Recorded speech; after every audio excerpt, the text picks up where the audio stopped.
উনি যে শেষ নবী, উনি যে আসল নবী সত্যিকার বুঝবো কিভাবে? হয়তো তোমাকে আমি তিনটা আলামত বলতেছি, তিনটা পরীক্ষা করবা তাকে। কয়টা পরীক্ষা করবা? তিনটা পরীক্ষা করবা। এক নম্বর পরীক্ষা, ওনাকে সৎকা দিলে খাবে না, ওনাকে সৎকা দিলে খাবে না। দুই নম্বর, ওনাকে হাদিয়া দিলে খাবে, হাদিয়া দিলে খাবে। তিন নম্বর, মোহরের নবুয়া, ওনার দুই কাঁধের মাঝখানে একটা নবুয়তের শিল মোহর আছে, লা নবিয়া বাদে, অর্থাৎ তারপর আর কোনো কি আসবে না, নবী আসবে না। আমরা দলীয় দস্তাবেজ কতগুলো আছে না, শিল মারে কোন পৃষ্ঠায়? প্রথম পৃষ্ঠায়, শেষ পৃষ্ঠায়। চেয়ারম্যানের সাইন থাকে, মেম্বারের সাইন থাকে, সাইন থাকে কোন পৃষ্ঠায়? প্রথম পৃষ্ঠায়, শেষ পৃষ্ঠায়? শেষ পৃষ্ঠায়। শেষ পৃষ্ঠায় কি থাকে? সাইন থাকে। একইভাবে নবুয়তের শেষ আমাদের নবী, যার কারণে আমাদের নবীর দুই কাঁধের মাঝখানে একটা শিল মোহর আছে, যেটাকে বলে কি নবুয়তের মোহর। এইটা যদি দেখো, আর উনি আসবে যে এমন একটা জায়গায় চতুর্দিকে পাহাড়, চতুর্দিকে কি পাহাড়, মাঝখানে দেখবে যে মরুভূমি, মাঝখানে কি মরুভূমি, তখন মনে করবা যে এটি শেষ নবী। তার ধর্মের মধ্যে তুমি দুনিয়াতে আসছেন যে 570 খ্রিস্টাব্দে, 570 খ্রিস্টাব্দে। তারও 2000 বছর আগে হযরত ইব্রাহিম আলাইহিস সালাম দোয়া করছেন মরুভূমির মধ্যে। কি দোয়া করছিলেন? রব্বানা ওয়া বা'আস ফীহিম রাসূলা, রব্বানা ওয়া বা'আস ফীহিম রাসূলাম মিনহুম ইয়াতলু আলাইহিম আয়াতিকা ওয়া ইউআল্লিমুহুমুল কিতাব ওয়াল হিকমা ওয়া ইউযাক্কিহিম। হে আল্লাহ, আপনি আমার আওলাদ ফরজদের মধ্য থেকে, আপনি আমার বংশের মধ্য থেকে এমন একজন নবী পাঠান, এমন একজন রাসূল পাঠান, যিনি তার উম্মতদেরকে, তার পরবর্তী বংশধারাকে, তার পরবর্তী উম্মতদেরকে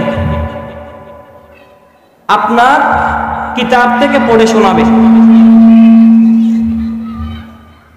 আপনার কিতাব থেকে পড়ে শোনাবে, তাদেরকে কিতাব শিক্ষা দিবে, মানে কোরআন শিক্ষা দিবে, তাদেরকে জ্ঞান শিক্ষা দিবে, হিকমত শিক্ষা দিবে। কেন? ইন্নাকা আনতাল আজিজুল হাকিম, আপনি হলেন যে জবরদস্ত হিকমতওয়ালা।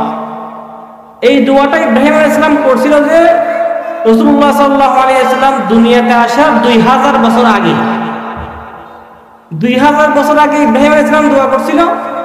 2000 পরে আসি এই দোয়াটা কবুল হয়েছে। আমরা তো সকালবেলা ফজর নামাজ পড়ে দোয়া করি, জোহর পর্যন্ত বসে থাকি দোয়াটা কখন কবুল হয়েছে দেখার জন্য। রমজান মাসে সকাল কদরে দোয়া করি, লাইলাতুল কদরে দোয়া করি, ঈদের দিন বসে থাকি দোয়াটা কবুল হয়েছে কিনা দেখার জন্য। কোন একটা আগামনা থেকে দোয়া নিই, দোয়া নেওয়ার পরে আমরা বসে থাকি যে কখন কবুল হয়েছে। একটা কথা মনে রাখবেন, ঝরনার পানি যেখানে পড়ে সেখানে জমে না। যখন আপনি একটা ট্যাপ ছাড়েন না বাথরুমে বা বাহিরে, ওইখান থেকে পানি যখন ছাড়েন এক জায়গায় বসে থাকে না, গড়াই যায়, অনেক দূরে জমে। একইভাবে আপনি যে দোয়া করবেন, যে ইবাদত করবেন, যে মেহনত করবেন, এগুলা অদূর ভবিষ্যতে আল্লাহ কবুল করবে।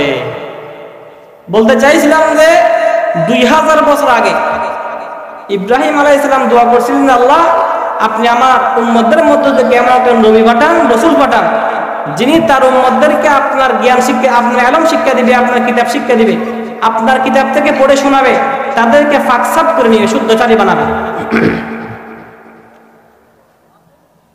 তারপর আল্লাহ রাসূল সাল্লাল্লাহু আলাইহি সাল্লামকে আল্লাহ পাক রব্বুল আলামিন এমন কতগুলো বৈশিষ্ট্য দিয়েছিলেন যেটাকে স্বতন্ত্র বৈশিষ্ট্য বলা হয়, অনন্য বৈশিষ্ট্য, যেটা আর কোনো নবীকে দেওয়া হয় নাই, আর কোনো নবীকে দেওয়া হয় নাই, যেটা শুধু আমাদের নবীকে দিয়েছিলেন, যেটাকে ইংলিশে বলে প্রপার্টিক ইউনিক ফিচার্স, প্রপার্টিক ইউনিক ফিচার্স, যে অনন্য বৈশিষ্ট্য। ওই অনন্য বৈশিষ্ট্য কি? যেমন নাকি রাসূল সাল্লাল্লাহু আলাইহি সাল্লাম বলেন যে আনা দাওয়াতু আবি ইব্রাহিম, আমি আমার পিতা ইব্রাহিমের দোয়ার ফসল। ওই 2000 বছর আগে দোয়া করছিল। আরো বলতেন বিশারাতু আখি ঈসা, আমি আমার ভাই ঈসার সুসংবাদের ফসল। ঈসা আলাইহিস সালাম যখন আসছিলেন তখন বলছিলেন যে শেষ জমানে একটা নবী আসবে, তার নাম হবে আহমদ। দেখেন, আল্লাহ নবী আসবে অনেক পরে, 670 বছর পরে, 570 বছর পরে। তখন ঈসা আলাইহিস সালাম 570 বছর আগে বলে দিয়েছিলেন শেষ কি আসবে, নবী আসবে। শুধু আমাদের নবী আসবে এটা বলার জন্য আরেকটা নবীকে পাঠাইছিলেন ঘোষণা করার জন্য, অ্যানাউন্সমেন্ট করার জন্য। বিশারাত আখি ঈসা, আমি আমার ভাই ঈসার দোয়ার এই সুসংবাদের বসা। আরো বলতো, আমি আমার মায়ের স্বপ্নের ফসল। রাসূল সাল্লাল্লাহু আলাইহি সাল্লাম যখন দুনিয়াতে আসবেন, মা আমেনা যখন গর্ভবতী, তখন 6 মাস আগে স্বপ্ন দেখতেন যে মা আমেনার কুল থেকে একটা চমৎকার একটা আলো ওইটা বাহির হইয়া শাম, পারস্য, রোমের বড় বড় দালানগুলো যেগুলো আছে এগুলো আমাদের ঝিলকাইতো, চমকাইতো। এ আমাদের রাসূল সাল্লাল্লাহু আলাইহি ওয়াসাল্লাম। রাসূল সাল্লাল্লাহু আলাইহি ওয়াসাল্লাম একটা গুণ ছিল, অনেক গুণ। তার মধ্যে একটা গুণ ছিল যে রাসূল সাল্লাল্লাহু আলাইহি ওয়াসাল্লামের 2 কাঁধের মাঝখানে একটা মোহরের নবুয়া ছিল, সেটা শিলমোহর ছিল। এটা কি ছিল? শিলমোহর। যে শিলমোহরের মধ্যে খাতামুন নবীয়্যিন রাসূল সাল্লাল্লাহু আলাইহি ওয়াসাল্লামের কি ছিল? পরিচয় ছিল, যেটার পরিমাণ ছিল একটা কবুতরের ডিম সমান। কবুতরের ডিম যতটুকু এতটুকু, যেটা দেখিয়া সালমান ফারসি রাদিয়াল্লাহু তাআলা আনহু ইসলাম ধর্ম গ্রহণ করছিলেন। সালমান ফারসি রাদিয়াল্লাহু তাআলা নাম শুনছিলেন আমরা? সালমান ফারসি রাদিয়াল্লাহু তাআলা একজন ছিলেন যে অনারবি ছিলেন। উনি আরবের বাসিন্দা ছিলেন না, উনি ইরাকের বাসিন্দা ছিলেন। ওনার পরিবার ছিল যে অগ্নি পূজারী। কি ছিল? অগ্নি পূজারী। উনি একদিন ওনার পিতা ওনাকে কি একটা কাজে বাইরে পাঠাইছিল। বাইরে যাইয়া দেখতেছে একটা চার্চ মানে ওই গির্জার মধ্যে খ্রিস্টানরা নামাজ পড়তেছে, খ্রিস্টানরাও নামাজ পড়ে। এটা দেখার পরে উনি দাঁড়ায় দেখছে, উনি অনেক সুন্দর লাগছে। বাসায় এসে বলে, আব্বা, আমরা যে ইবাদত করি আমাদের থেকে তো ওই খ্রিস্টানদের, ঈসা বংশের অনুসারীদের, ঈসা নবীর অনুসারীদের কি সুন্দর ইবাদত, সুন্দর। বাপে বলতেছে, খাইছে আমার ছেলে তখন কি বিধর্মী হয়ে যাবে, হবে না? আসলে ওদের ইবাদত সুন্দর। যখন দেখতেছে না ছেলেকে আর কোনো বোঝানো যাবে না, তখন শিকল দিয়ে বাঁধি রাখছে। শিকল দিয়ে বাঁধি রাখছে, ঠিক আছে, কিন্তু খ্রিস্টানরা আসিছে যোগাযোগ করতে কার সাথে? সালমান ফারসি রাদিয়াল্লাহু তাআলা আনহুর সাথে। এই সালমান ফারসি রাদিয়াল্লাহু তাআলা আনহু ওদের সাথে যোগাযোগ করছে এবং খ্রিস্টান ধর্ম রূপান্তরিত হয়ে গেছে। উনি কি হয়ে গেছে? খ্রিস্টান হয়ে গেছে। এখন খ্রিস্টান ধর্ম তো তিনি পালন করতে পারবেন না, বাবা মারি ফেলবে। তখন ওই খ্রিস্টানদেরকে বলতেছে যে তোমাদের এমন কি জায়গা, কোন জায়গা, যে জায়গায় গেলে তোমাদের আসল ঠিকানা পাওয়া যাবে। বলে যে আমার আসল ঠিকানা হলো সিরিয়ার মধ্যে। কোথায়? সিরিয়া। আমাকে কি ওইখানে পাঠানো যাবে? যাবে। তখন খ্রিস্টানরা মিলিয়া একটা কাফেলার সাথে, কাফেলা মানে দল, একটা দলের সাথে সালমান ফারসিকে উঠাই দিলেন। সালমান ফারসি কোথায় চলে গেলেন? সিরিয়ায় চলে গেলেন। সিরিয়ায় যাওয়ার পরে ওইখানে একটা বড় ফাদরি হয়েছে, ওই ফাদরির হাতে বায়াত হয়েছে। বায়াত হওয়ার পরে ওনার খেদমত করতেছে, ওনার থেকে শিক্ষা নিচ্ছে, ওই মতে আমল করতেছে, ইবাদত করতেছে। কিন্তু ওই ফাদরি ভালো ছিল না। ফাদরি মানুষ থেকে যাকাতের টাকা, সদকার টাকা নিয়ে মানুষকে দিয়ে বলে নিজে খাই ফেলতো। মানুষকে দিয়ে বলে কি করে ফেলতো? নিজে খাই ফেলতো। ওই ফাদরি থেকে ছুটে আরেকটা ফাদরির কাছে গেছে। ওই ফাদরি ছিল ভালো। ওই ফাদরি ইন্তেকালের আগে সালমান ফারসি রাদিয়াল্লাহু তাআলা আনহু ওই ফাদরিকে জিজ্ঞেস করতেছে যে আচ্ছা, আপনার পরে, আপনি মারা যাওয়ার পরে আপনার থেকে ভালো ফাদরি কি আর কেউ আছে যার কাছে গিয়ে আমি বায়াত হব? আমার থেকে ভালো ফাদরি আর নাই। হ্যাঁ, তবে একজন আছে, এটা অনেক বলে যাইতে পারবো, আমরা পারবো, কত মুখ একটা জায়গায়। আচ্ছা, ওই ফাদরিও মারা গেছে। মারা যাওয়ার পরে ওই যে ফাদরির ঠিকানা বলতেছিল ওইখানে গেছে। ওইখানে যাওয়ার পর ওনার কাছে বায়াত হয়েছে, অনেকদিন জন ছিল, সেও বড় হয়ে গেছে। তখন সে মারা যাওয়ার আগে সালমান ফারসি রাদিয়াল্লাহু তাআলা আনহু জিজ্ঞেস করতেছেন যে ফাদরি, আপনিও তো মারা যাবেন, কিন্তু আপনি আমাকে একটা পথ দেখাই যান। কি পথ? আপনার থেকে ভালো পাদ্রী, বড় পাদ্রী কি আর কেউ আছে? আপনার পরে আমি তার কাছে বায়াত হইতাম, তার মতো, তার কথা মতো আমি চলতাম। বলতেছে যে আমার মতো, আমার থেকে বড় পাদ্রী আর নাই, আমার থেকে বড় পাদ্রী আর নাই। তখন কিন্তু রাসূল সাল্লাল্লাহু আলাইহি ওয়াসাল্লাম দুনিয়াতে আসেন নাই। রাসূল সাল্লাল্লাহু আলাইহি ওয়াসাল্লাম আসার আগের ঘটনা, আসবে তখন সময়। তবে একটা কথা শুনো, শেষ নবী রাহমাতুল লিল আলামিন, যাকে না বানাইলে দুনিয়া বানাইতো না, যাকে না বানাইলে জান্নাত জাহান্নাম বানাইতো না, যাকে না বানাইলে ফলাফল বানাইতো না, যাকে না বানাইলে আমরা তো আসতামই না। হ্যাঁ, ওই শেষ নবী উনি আসার টাইম হয়েছে। উনি আসার কি হয়েছে? যদি তুমি তাকে পাও, তার ধর্মের মতো চলবা, তার ধর্মের মধ্যে চলবা। তো বলতেছে উনি যে শেষ নবী, উনি যে আসল নবী সত্যিকার, বুঝবো কিভাবে? হয়তো তোমাকে আমি তিনটা আলামত বলতেছি, তিনটা পরীক্ষা করবা তাকে। কয়টা পরীক্ষা করবা? তিনটা পরীক্ষা করবা।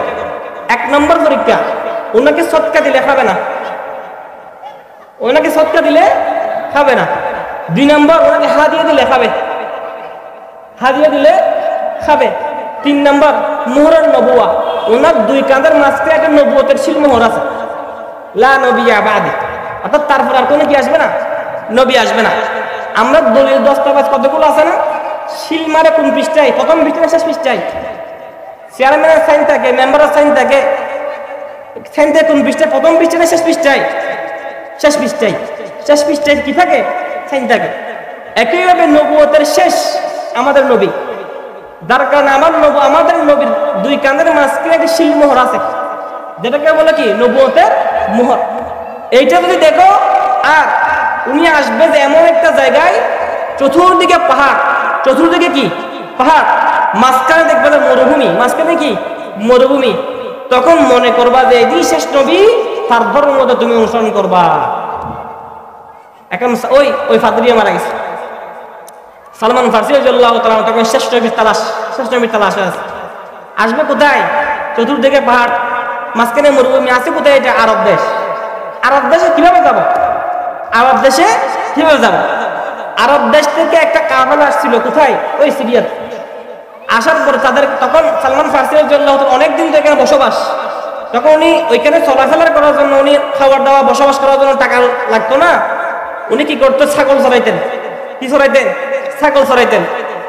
ওই কাফেলাকে বলে যে আমার সমস্ত ছাগল তোমাদেরকে দিয়ে দিব, তবে একটা শর্ত, আমাকে নিয়ে ওই আরব দেশে পৌঁছাই দিবা। আমাকে নিয়ে কোথায় পৌঁছাই দিবা? আরব দেশে পৌঁছাই দিবা। আচ্ছা ঠিক আছে।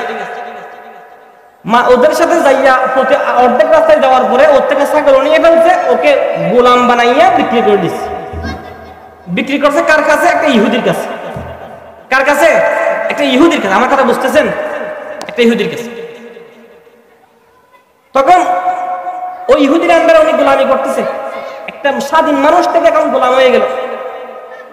অনেকদিন পরে মদিনা থেকে, দেখি কে পারবেন, মদিনার আসল নাম কি? কে পারবেন? ইয়াসরিব। মাশাআল্লাহ, কি ইয়াসরিব? ইয়াসরিব থেকে একটা মানুষ, ওই ইহুদির খালাতো ভাই অথবা চাচাতো ভাই বেড়াইতে আসছে। বেড়া আসে বলতে, কি চাচাতো ভাই, চাচাতো ভাই, তোর কাছে দেখি সুন্দর একটা গোলাম দেখি, এটা আমার কাছে বিক্রি করে দে। তোমার কাছে লাগবে? আমার লাগবে। আচ্ছা ঠিক আছে, বিক্রি করবি। দেখেন আল্লাহ কোথায় নিয়ে যেতেছে সালমান ফারসিকে, নিয়তের কারণে। সত্য তালাশ করতে বাইরে এসে আল্লাহ পৌঁছে দিচ্ছে। দেখেন ওই ইহুদির ভাই ওকে কিনে নিয়ে মদিনায় চলে গেলেন। কোথায় চলে গেলেন? মদিনায় চলে গেলেন। একদিন খাজুর গাছের উপরে সালমান ফারসি রাদিয়াল্লাহু তাআলা কাজ করতেছেন। কি করতেছেন? কাজ করতেছেন। শুনতে পেলেন যে নিচে তার মালিকে আর কিছু অন্যান্য ইহুদির সাথে কথাবার্তা বলতেছে, যে বলতে কুবাতে না একটা নবী আসছে, কুবাতে নাকি একটা কি আসছে, নবী আসছে, আবার সে নাকি শেষ নবী। সালমান ফারসি এখান থেকে খেয়াল করতেছে, থাপাস করে পড়ে গেছে। কি বলতেছেন না, কি বলতেছেন যে কোন নবী? মালিকের কই, তোকে কি পাইছে, তোর দরকার কি, কোন নবী টবি যা। তখন সালমান ফারসি ধাক্কা খাইছে। এখন ওই নবীকে দেখতে গেছে। আল্লাহ সাল্লাল্লাহু আলাইহি ওয়াসাল্লাম মক্কা থেকে হিজরত করে গেছিল কোথায়? মদিনায়। মদিনাতে যাওয়ার আগে প্রথমে গেছিল কোথায়? কুবাতে। কোথায় গেছিল? কুবাতে। সালমান ফারসি রাদিয়াল্লাহু তাআলা দিয়ে একদিন পরে কিছু খেজুর নিয়ে আল্লাহ রাসূল সাল্লাল্লাহু আলাইহি ওয়াসাল্লামকে দেখতে গেছেন। ঠিক আছে, ওনার কাছে তিনটা কিন্তু প্রমাণ আছে, তিনটা কিন্তু কি আছে, প্রমাণ আছে। রাসূল সাল্লাল্লাহু আলাইহি ওয়াসাল্লাম দেখতেছেন কুবাতে মানুষজন নিয়ে বসে আছে, মানুষজন নিয়ে কি আছে, সাহাবায়ে কেরামকে নিয়ে বসে আছে। সালমান ফারসি রাদিয়াল্লাহু তাআলা আনহু যাইয়ে বলতেছেন যে এগুলো আপনার জন্য সাদকা, এই খেজুরগুলো আপনার জন্য কি সাদকা। আল্লাহ রাসূল সাল্লাল্লাহু আলাইহি ওয়াসাল্লাম বলেন এগুলো ওদেরকে দাও, মানে গরিবদেরকে দেখাই দিছে। এক নম্বরটা হয়ে গেছে, এক নম্বরটা ঠিক আছে, হয়ে গেছে, চলে আসছে। 2 দিন পর আবার কিছু খাজুর নিয়ে আবার রাসূল দরবারে গেছে, যাই বলতেছেন যে এগুলো আপনার জন্য হাদিয়া, এগুলো আপনার জন্য কি হাদিয়া। রাসূল সাল্লাল্লাহু আলাইহি ওয়াসাল্লাম এখান থেকে নিয়ে এটা নিজেও খাইলেন, সবাইকেও দিলেন। উমা সালমান ফারসি বললেন এটা তো মিলে গেছে, এটাও ঠিক আছে, এখন বাকি রয়েছে কি একটা, কি মুহরের নবুয়া, শিলমোহর। এখন শিলমোহর তো শরীরে দেখবে কেমনে, উপায় খুঁজতেছে। একদিন একজন সাহাবা ইন্তেকাল করছে, ইন্তেকালের পরে ওনাকে জানাজা হওয়ার পরে দাফন দেওয়ার জন্য যারা গেছেন জানেন, জান্নাতুল বকিতে নিয়ে গেছে দাফন করার জন্য। সাহাবায়ে কেরাম সবাই গেছে, সবাই গেলে আমরা পিছনে পিছনে কতগুলো যাই না, আল্লাহ রাসূল সাল্লাল্লাহু আলাইহি ওয়াসাল্লাম পিছনে পিছনে যাচ্ছেন। ওই দিন আল্লাহ রাসূল সাল্লাল্লাহু আলাইহি ওয়াসাল্লাম 2টা কাপড় পরছিলেন, একটা নিচে একটা কি উপরে। সালমান ফারসি রাদিয়াল্লাহু পিছনে পিছনে হাঁটতেছে। ওই কি মুহূর্তে দেখবে, একবার এদিকে যায়, একবার এদিকে যায়, একবার এদিকে যায়, একবার এদিকে যায়। সাহাবায়ে কেরাম বলে কি ঘটনা কি, এই মেয়ে এরকম করতেছে কেন? আল্লাহ রাসূল সাল্লাল্লাহু আলাইহি ওয়াসাল্লাম বুঝে ফেলছেন। কেন বুঝে ফেলছেন? যে আল্লাহ রাসূল সাল্লাল্লাহু আলাইহি ওয়াসাল্লাম একটা গুণ হইল যে যেটা অন্য কোন নবীর ছিল না। আল্লাহ রাসূল বলতেছেন যে হ্যাঁ আমার সাহাবা, তোমরা তোমাদের যখন নামাজে দাঁড়াইতেন বলতেন কাতার সোজা করো। কেন? আমি তোমাদেরকে সামনে যেভাবে দেখি পিছনে সেভাবে দেখি, আমি সামনে যেভাবে দেখি পিছনে সেভাবে দেখি, কাতার কি করো, সোজা করো। তখন আল্লাহ রাসূল সাল্লাল্লাহু আলাইহি ওয়াসাল্লাম বুঝতে পারছেন সালমান ফারসি কি বুঝতেছে। তখন আল্লাহ রাসূল চাদরটা একটু এদিকে করে এদিকে নিয়ে আসছে, দেখতে সিলমোহর এটা দৌড়ে যায় একটু সুমা দিয়ে দিয়েছে। কে? সালমান ফারসি রাদিয়াল্লাহু তাআলা। তখন আল্লাহ রাসূল জিজ্ঞেস করলেন ঘটনা কি, তুমি এরকম করতেছে কেন? একদিন সত্তর খেজুর নিয়ে আসলা, একদিন হাদিয়ার খাজুর নিয়ে আসলা, আবার আজকে দেখতেছে মোহর বুঝতেছে, ঘটনা কি? তখন পিছনে একটা কোন যেগুলো আপনাদেরকে বলছিলাম এগুলো সব বললো। সব বলার পরে ওনাকে ইসলাম ধর্মে গ্রহণ করাইল। কে? রাসূল সাল্লাল্লাহু আলাইহি ওয়াসাল্লাম। এখন উনি তো এখন গোলাম, এখনো আজাদ হন নাই, স্বাধীন হন নাই। আল্লাহ রাসূল জিজ্ঞেস করলেন তুমি স্বাধীন হওয়ার জন্য কি লাগবে? তখন সালমান ফারসি রাদিয়াল্লাহু তাআলা বললেন যে আমি স্বাধীন হওয়ার জন্য আমার মালিকে বলছে 300টা গাছ লাগবে, খেজুর গাছ। 300টা কি লাগবে? খেজুর গাছ লাগবে। আর 40 গ্রাম স্বর্ণ দিলেই আমি আজাদ। তখন আল্লাহ রাসূল সাল্লাল্লাহু আলাইহি ওয়াসাল্লাম ডাক দিলেন, ও আমার সাহাবায়ে কেরাম, তোমার একটা ভাই মুসিবতে আছে, সে স্বাধীন হতে চায়, সে ইসলামের হুকুম হাকাম স্বাধীনভাবে পালন করতে চায়। তোমাদের মধ্যে কি কেউ আছো তাকে সাহায্য করবা? একজন বলে ইয়া রাসূলুল্লাহ 50টা দিব হাজার গাছ, আরেকজনে বলে আমি 20টা দিব, আরেকজনে বলে আমি 6টা দিব, আরেকজনে বলে আমি 5টা দিব। এরকম করতে 300টা হয়ে গেছে। কয়টা হয়ে গেছে? 300টা হয়ে গেছে। আল্লাহ রাস্তায় নামলে আল্লাহ বাঁধা রাখে না, সবকিছু সব পথ সহজ করে দেন। এখন 300টা শেষ, এখন বাকি রইল কি? স্বর্ণ। বাকি রইল কি? স্বর্ণ। কোন একটা যুদ্ধের মধ্যে আল্লাহ রাসূল সাল্লাল্লাহু আলাইহি ওয়াসাল্লামকে স্বর্ণের টুকরা পাইছিলেন মালে গনিমত হিসাবে। মালে গনিমত বলা হয় পরাজিত যে দল, ওই দলের যে সম্পদগুলো পাওয়া যায় ওগুলোকে বলে কি? মালে গনিমত। এগুলোকে বলে কি? বলে মালে গনিমত। তখন আল্লাহ রাসূল বলেন যে সালমান ফারসি এদিকে আসো। ওনার ঘর থেকে ওই স্বর্ণের টুকরা দিয়ে বললেন যে যাও এটা নিয়ে মাপ দাও। দিয়ে মাপ দিলেন তো একদম বরাবর 40 গ্রাম। বরাবর কত? এগুলা দিয়া সালমান ফারসি রাদিয়াল্লাহু তাআলা আজাদ হয়ে গেলেন। পরবর্তী জীবনে আল্লাহ রাসূল সাল্লাল্লাহু আলাইহি ওয়াসাল্লামের খাদেম হিসেবে ছিলেন। এমন কোন যুদ্ধ ছিল না যে যুদ্ধে সালমান ফারসি রাদিয়াল্লাহু তাআলা শরীক ছিল না। ওই যে খন্দকের যুদ্ধ, সর্বসম্মতিক্রমে সব দল ইহুদি, খ্রিস্টান, হিন্দু সবাই মিলে যে আক্রমণ করছে মদিনার উপর, তখন ফরিকা হরণ করছিল না খন্দক। ওইটা আল্লাহ রাসূল সাল্লাল্লাহু আলাইহি ওয়াসাল্লাম পেটে পাথর বাঁধছিল না, ওই ঘটনার সময় যে খন্দক করছিল না, খন্দক গর্ত করছিল না, এগুলো মাথায় আসছে সালমান ফারসি রাদিয়াল্লাহু তাআলা থেকে। উনি বলতেছেন যে আমাদের দেশে কোথায়?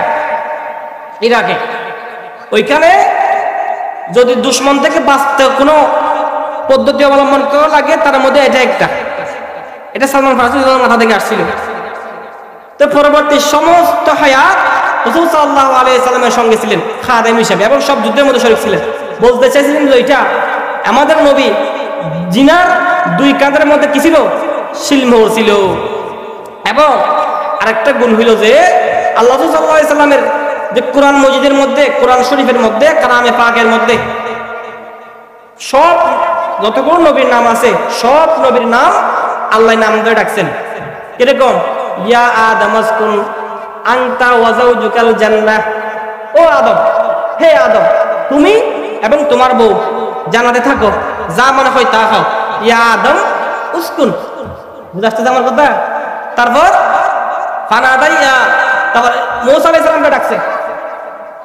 কাকে ডাকছে? মূসা আলাইহিস সালামকে ডাকছে। তারপরে ইব্রাহিম আলাইহিস সালামকে ডাকছে এরকম নাম ধরে। কিন্তু আমাদের নবী ওনার নাম ধরে আল্লাহ একবার সম্বোধন করেন নাই। কি বলছিলেন? যে ইয়া আইয়ুহান নবী, ইয়া আইয়ুহার রাসূল, ও আমার রাসূল, ও আমার নবী, ও আমার রাসূল, ও আমার নবী।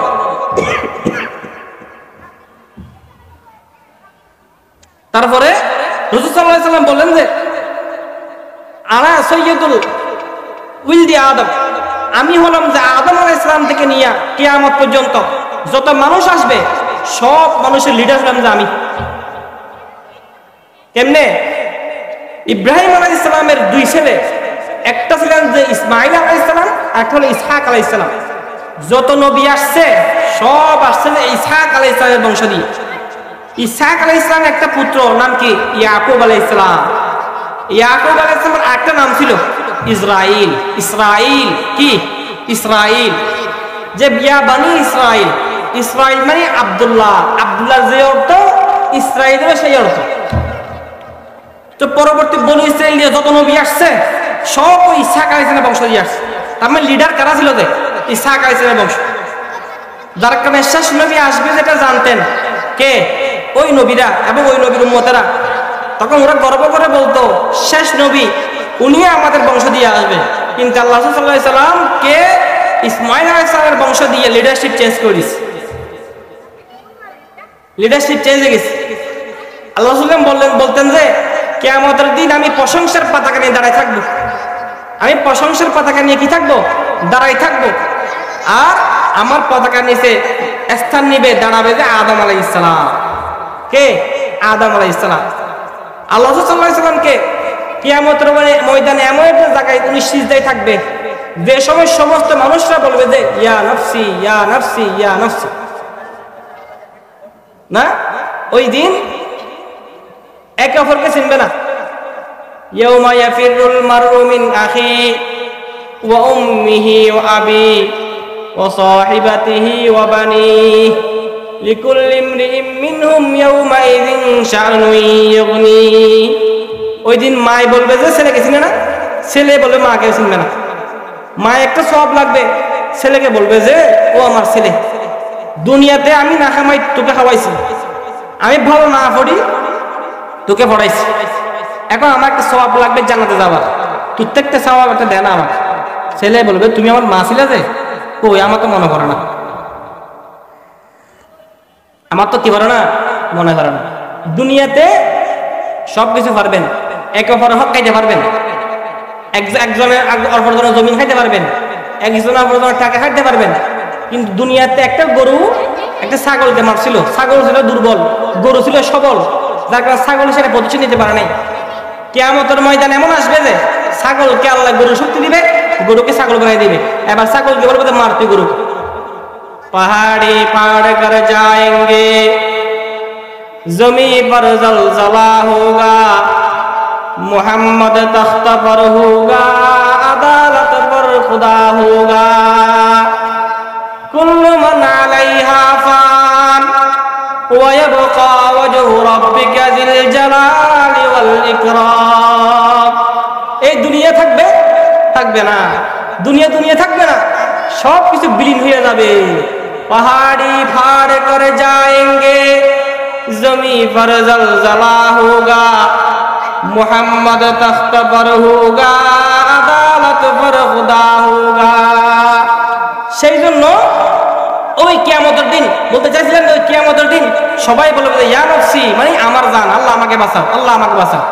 কিন্তু একটা জায়গা মাকামে মাহমুদ, ওইখানে আমাদের নবী ওইকে সিজদায় পড়ে থাকবে, আল্লাহ আমার উম্মত, আমার উম্মত, আল্লাহ আমার উম্মত। সেই জন্য আল্লাহ রাসূল সাল্লাল্লাহু আলাইহি সাল্লামকে আল্লাহ এমন গুণ দিছিল যে যা আগের কোন নবীদেরকে সে গুণ দেন নাই। আমাদের নবী এমন নবী যে সমস্ত মানুষ বলেন, গাছ বলেন, পশু বলেন, সবার নবী। আগেকার নবী যেগুলো ছিল এলাকা বিশেষ, এই এলাকার জন্য একটা নবী, ওই এলাকার জন্য একটা নবী, ওই এলাকার জন্য একটা নবী। ইব্রাহিম আলাইহিস সালাম যখন জর্ডানে, লূত আলাইহিস সালাম যখন জর্ডানে, তখন ইব্রাহিম আলাইহিস সালাম অন্য জায়গায় কি নবী, দুইজন দুই জায়গায় চাচাপাতি যা। কিন্তু আমাদের নবী এক, সারা বিশ্বে ইন্টারন্যাশনাল, পুরো বিশ্বময় নবী, গাছের নবী, উঠের নবী, ফাঁকের নবী। একদিন আল্লাহ সাল্লাল্লাহু আলাইহি সাল্লাম মদিনায় একটা বাগানে ঢুকছে, একটা উট আল্লাহ সাল্লাল্লাহু আলাইহি সাল্লামের আসে কানা কানে কি বলতেছে, কান্না করতেছে, একটা উট। আল্লাহ সাল্লাল্লাহু আলাইহি সাল্লাম ধরে আদর করে দিলেন, উটটা চলে গেল। সাহাবায়ে কেরাম জিজ্ঞেস করলেন, ইয়া রাসূলুল্লাহ কি ঘটনা কি?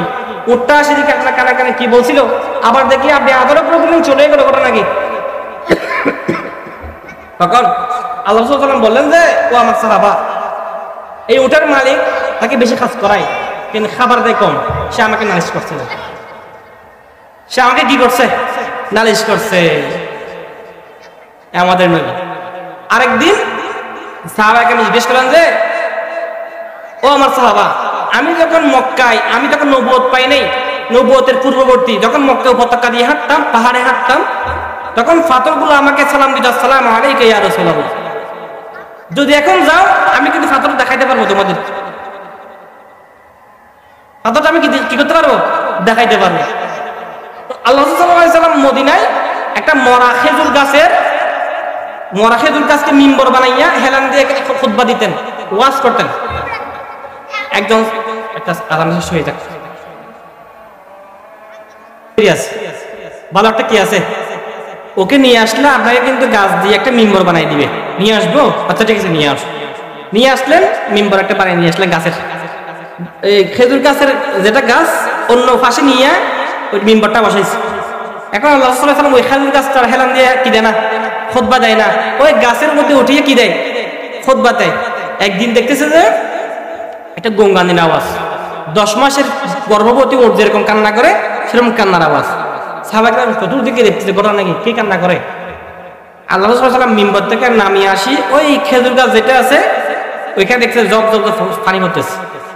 আল্লাহ আদর করে দিলেন, সঙ্গে সঙ্গে আওয়াজ বন্ধ। সাহাবায়ে কেরাম জিজ্ঞেস করলেন, ইয়া রাসূলুল্লাহ ঘটনা কি? বলতেন যে প্রত্যেক দিন তো আমি তার গায়ে হেলান দিয়ে কিতাম, খুতবা দিতাম, সে এখন আমার বিরহে কান্না করতেছে, সে আমার এখন বিরহে কি করতেছে, কান্না করতেছে। এই আমাদের রাসূল, যার গুণ অন্য কোন নবীর ছিল না। আমাদের নবী মেরাজ, কোন নবী আল্লাহর কাছে ডাইরেক্ট যায় নাই, শুধু আমাদের নবী ব্যতীত। যখন বাইতুল মুকাদ্দাস গেছিলেন কোত্থেকে, ওই আল্লাহ রাসূল সাল্লাল্লাহু আলাইহি ওয়াসাল্লাম যখন মদিনা থেকে কোথায় গেছিলেন, বাইতুল মুকাদ্দাস, মক্কা থেকে বাইতুল মুকাদ্দাসে গেছিলেন। কোন সময়, যে সময় মা খাদিজা ঘরে আসলে সান্ত্বনা দিত, থাক আপনার দিন একদিন প্রতিষ্ঠা হবে, আপনি পেরেশান হইয়েন না। বাইরে গেলে আবু তালেব সাপোর্ট দিত, আবু তালেব মারা গেছে, মা খাদিজাও মারা গেছে, ইন্তেকাল করছে। ওই কঠিন মুহূর্তে আল্লাহ পাক রব্বুল আলামিন খবর পাঠাইছে যে আমার হাবিবকে নিয়ে আসো, যাও আমি দেখবো, কথা বলবো। জিবরাইল আলাইহিস সালামের মাধ্যমে ডাইরেক্ট নিয়ে গেলেন বাইতুল মুকাদ্দাসে, ফিলিস্তিনে মসজিদুল আকসা। সুবহানাল্লাযী আসরা বিআবদিহি লাইলাম মিনাল মাসজিদিল হারামি ইলাল মাসজিদিল আকসা। মসজিদুল হারাম মানে বাইতুল্লাহ, এখন যেটা আমরা উমরা করি, তাওয়াফ করি, ওই ঘর থেকে জিবরাইল আলাইহিস সালামের মাধ্যমে কোথায় নিয়ে গেলেন, আকসায় নিয়ে গেলেন। ওইখানে যাইয়া দেখতেছি যে সমস্ত নবী ওইখানে উপস্থিত। সব নবীরা বলতে আহলান ওয়া সাহলা, ইয়া রাসূলুল্লাহ আপনার জন্য অপেক্ষা করছি, যান আপনি ইমামতি করে দেন। সব নবীরা উপস্থিত, ইমামতি করলো কে? আমাদের রাসূল সাল্লাল্লাহু আলাইহি ওয়াসাল্লাম। সেজন্য আমাদের নবীর এমন গুণ যা অন্য কোন নবীর মধ্যে আর কি দেন নাই, দেওয়া হয় নাই। আর আমাদের একটা গুণ ছিল জাওয়ামিউল কালিম। জাওয়ামিউল কালিম মানে উনি কথা বলতেন যে কম, অর্থ অনেক। আয়েশা রাদিয়াল্লাহু তাআলা আনহা বলতেছেন যে আল্লাহ সাল্লাল্লাহু আলাইহি ওয়াসাল্লাম যা বলতেন চাইলে সবাই মুখস্থ করে ফেলতেন, চাইলে কিন্তু সবাই মুখস্থ করে ফেলতে পারতেন, এত কম কথা, কিন্তু অর্থ ছিল যে কি অনেক। আমাদের রাসূল সাল্লাল্লাহু আলাইহি ওয়াসাল্লাম কেমন সুন্দর ছিলেন। আয়েশা রাদিয়াল্লাহু তাআলা আনহা বলতেছেন যে যখন আমাবস্যার রাত, অন্ধকার রাত, আল্লাহ সাল্লাল্লাহু আলাইহি ওয়াসাল্লাম ঘরে আসতো, তখন আমরা ওই সুই দিয়ে কাটা ফেলাইতাম। আল্লাহ আমরা ঘাম রাসূল সাল্লাল্লাহু আলাইহি ওয়াসাল্লাম ঘাম মুবারককে আমরা আতর হিসেবে ব্যবহার করতাম। जमाले हुस्न यूसुफ पर फकत आशिक जुलैखाती, जमाले हुस्न यूसुफ पर फकत आशिक जुलैखाती, तुम्हारे रोहे रोशन पर फिदा सारी खुदाई है। এক কবি বলতেছেন যে শুধু ঈসা আলাইহিস সালামের সৌন্দর্যের উপর শুধু মিশরের নারীরা হাত কাটছে না, শুধু মিশরের। আর আমাদের নবী কেমন সুন্দর, যে সৌন্দর্যের কারণে পুরো পৃথিবী পাগল ভরা।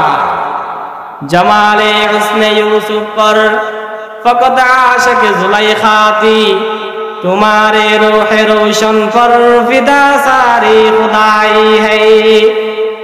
আল্লাহ পাক রব্বুল আলামিন আমাদেরকে রাসূল সাল্লাল্লাহু আলাইহি সাল্লামের যে গুণ ছিল এগুলো সব সময় আমরা আলোচনা করার, রাসূল সাল্লাল্লাহু আলাইহি সাল্লামের যে সুন্নত তরিকা ছিল সেই পথে চলার তৌফিক দান করুন।